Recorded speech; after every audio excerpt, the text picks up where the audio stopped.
cell, pupunta po siya sa bloodstream. Pupunta po siya sa dugo natin. Kaya pag po nag-check po kayo ng sugar nyo, anong nangyayari? Malakas po. Tataas. Kakamilaan eh, ano? Tataas. Kasi bakit? Hindi mo hinatid eh. Hindi mo binuksan yung cell para pumasok doon sa loob para doon po talaga dapat ang tahanan ng glucose o sugar. Okay? So, yun po yung padlock. Ito po yung susi. Next. Kaya kapag tumataas ang glucose level sa dugo, ang pancreas ang nagsusupply ng insulin. Ayan. So, kapag walang insulin, ang glucose ay nananatili sa daloy ng dugo. Kaya, meron kang ulit. Diabetes. Yan. Taksan pa po. Diabetes. Gusto nyo? Okay. Yan po yung, pag nakita nyo, yan po yung itinuturo, insulin. Meron po kami tinatawag sa hospital. Meron po kasi mga normal range yan. Na kapag lumampas dun sa range na yun, tuturukan po ng insulin.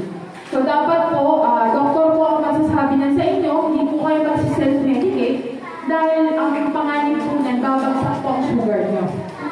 Pwede pong mahimatay at maging to death. Hindi po basta-basta, no? Ano ang ilang sintomas ng diabetes?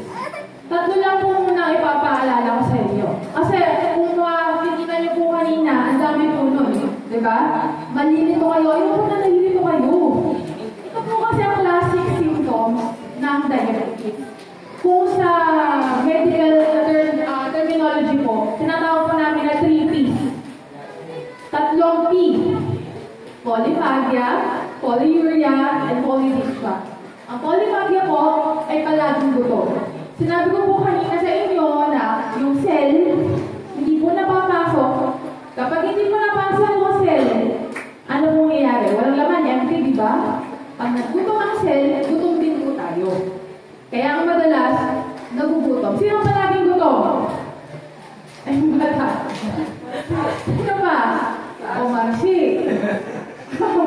Yan po ang polyphagia. Palaging uhaw. Sino?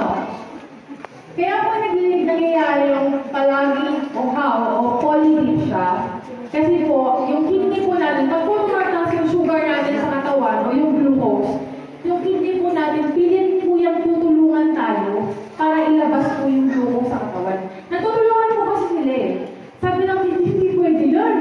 Ako, itadamay mo pa ako sa sakit mo eh. Kailangan ilabas natin yung sugar na yan sa katawan mo. So, ang mangyayari sa'yo, iihit ka maya-maya. So, mag-ingat na po tayo. Palaging gutom, check. Palaging uhaw, check. Palaging naiihi o umiihi. Bakit? Aba, yan ay na-expect mo.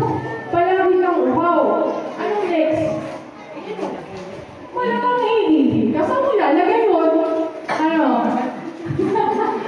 So, yan po yung classic o talaga po laging present kapag po diabetes ang pag-uusapan. Bakit po hindi kayo malilito? Kasi sa ibang sakit po kasi pag sinabi yung weakness, weight loss, masabihin nyo, kasi nasa diabetes din po yan yung panghihina, po unintended weight loss, yung sa mata, medyo malilito pa po kayo sa diagnosis nyo eh, kung ano yung meron po kayo. Pero kung itong tatlo, sobrang simple, palagi po yung present sa diabetes. Pero huwag po kayong mag-alala. May magandang balita. Gusto nyo o ayaw? Gusto. Mag-diabetes? Tama klaro. So, paano? Action number 1. Kontrolin ang asukal sa iyong pagkain. Kaya? Kaya, wala tayong insurance eh. Kaya.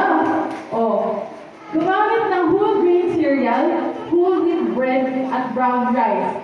Kaya po ba ang presyo?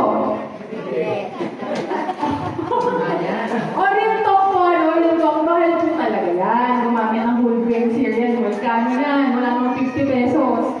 Whole wheat bread at brown rice, magkano po yan? Pero magkano po ang insulin pen? magkano po ang magpa-check up per consultation? Magkano naman syempre na visit to dialysis, magpa-dialysis per session. Kung isipin po natin, investment po yan sa ating pong katawan. Hindi po natin yan nararamdaman na parang sa una, syempre isipin mo, kung mahal naman, ito na bibili, may mas mura naman. Mas mura na, masarap pa. Diba? Pero kung mag-invest po tayo sa una pa lang, anong mangyayari? May iwasan po natin yung pagpapacheck up, pagpapadialysis, pagpapaopera sa glaucoma, at maraming pang iba. Next po. Broccoli, mahal, mura. Mura lang yan. Magkano dialysis ngayon?